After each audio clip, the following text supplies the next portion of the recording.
Y en los datos capital del día de hoy, déjenos mostrarle esta imagen o infografía que hace como fuente la Confederación Sindical Internacional, en donde se establece el estado de los derechos de los trabajadores en el mundo, ya sea en el tema del respeto por los derechos de los trabajadores, pero también de acuerdo a su libertad sindical, algo que hablábamos al inicio de este programa con lo que está sucediendo en el Sindicato de Burócratas de Baja California, también la negociación colectiva, la huelga, las violaciones de los derechos no garantizados, es decir, la ruptura entre el Estado y los derechos sindicales.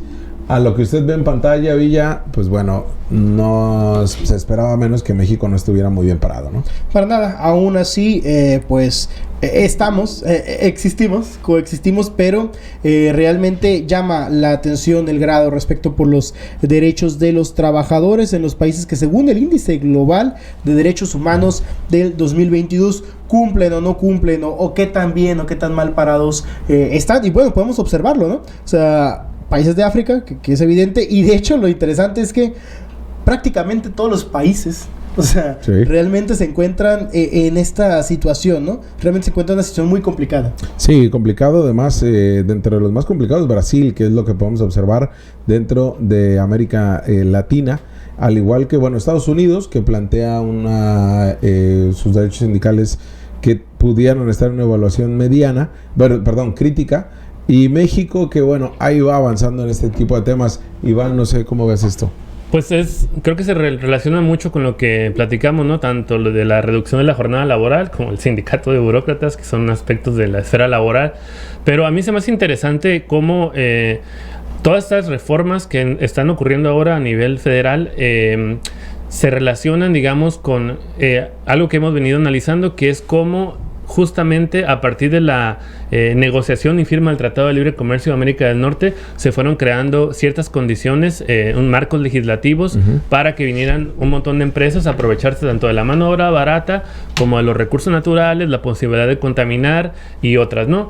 Y la verdad es que yo sí creo que el actual gobierno está haciendo un viraje muy, muy moderado, para mi gusto muy moderado, pero que tiene que ver con esto, ¿no? Por ejemplo, está la discusión de la ley minera ahora, ¿no? Que ya la están modificando, pero fue una de las leyes que se aprobó en el 92, la ley de aguas, que parece intocable, pero a veces se nos escapa también de que hubo, si bien no ciertas leyes directamente, aunque sí hubo algunas referencias, hubo procesos de devaluación de la fuerza de trabajo que tienen que ver no solamente con los salarios, tienen que ver con las prestaciones, con la seguridad laboral y otras variables que están incluidas ahí, sí, derechos de los trabajadores, y que fueron creando las condiciones de tener una fuerza de trabajo súper explotable, o sea, que para estas empresas. Y ahí esa gráfica da cuenta de ello, ¿no? De estas dinámicas, ¿no? Pero lo que me sorprende es que en Estados Unidos, como dices, están peor, según este ranking. Claro, este tipo de rankings luego son a veces muy reduccionistas, no complejizan sobre ciertas dinámicas, sí, pero sin duda el tema sindical, por ejemplo, en Estados Unidos está del nabo, ¿no? Y ¿Término científico? Sí. Oye, pero además, por ejemplo, los países nórdicos, ¿no? Que esos siempre muestran una avanzada en temas de derechos laborales como en temas de bienestar. Tanto Finlandia, ¿no? Los deja muy bien parados. Noruega. Sorprende que un estado-nación como Italia, tan clasista, ¿no? Y tan discriminatorio, figure en una buena relación entre el Estado y el sindicato. Sí. Pues de hecho toda Europa, ¿no? En realidad gran parte de Europa, obviamente los países nórdicos, como lo dices, se mantienen realmente bien. Incluso Francia, las protestas que se han estado dando en las últimas semanas por el tema justamente sindical, por el tema de las pensiones, de las pensiones, es bastante interesante, ¿no? Es curioso, en México, con un escenario, pues que la relación de poder y sindicatos es particular porque hay mucha comparsa, realmente mucha compañía, pero en sindicatos charros, pero en México gran parte de los avances que se han dado en los últimos años, como lo comentabas, Iván, también tienen que ver como una presión de Estados Unidos y de Canadá, porque pues, dijeron, ya no estamos pasando tanto con la explotación, que ya ni siquiera es atractivo invertir en Estados Unidos y en Canadá. O sea, a raíz de esto es por lo que se empieza a dar el tema de los incrementos al salario mínimo, el tema de otro tipo de cuestiones, como buscando ser un poquito más equitativos, o por lo menos reducir la gran brecha que hay entre los derechos de Estados Unidos y de Canadá. Sí, y por ejemplo, en Reino Unido, también como se observa, que es de los países europeos que no están tan bien parados en el tema de su relación de sus derechos laborales.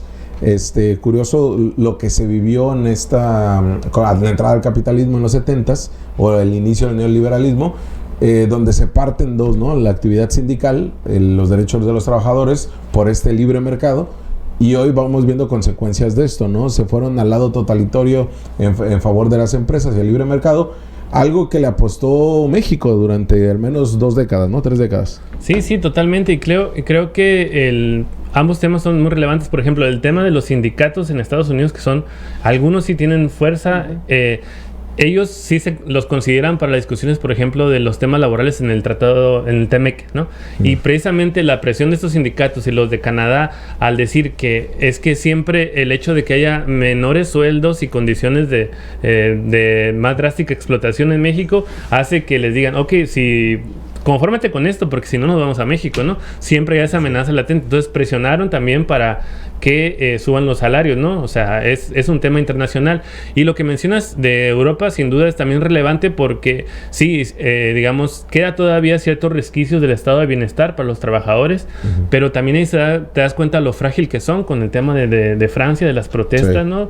Porque incluso el modelo de pensiones y de seguridad social para el Estado ya no lo pueden sostener, ¿no? Porque la población está envejeciendo, siempre requieres trabajadores jóvenes y demás que te ayuden a subsidiar al resto, y entonces todo ese tema está haciendo implosión en Europa, y está el tema también del desempleo, que está creciendo mucho también en Europa, y se ve pues que ahí hay un tema estructural que está haciendo crisis y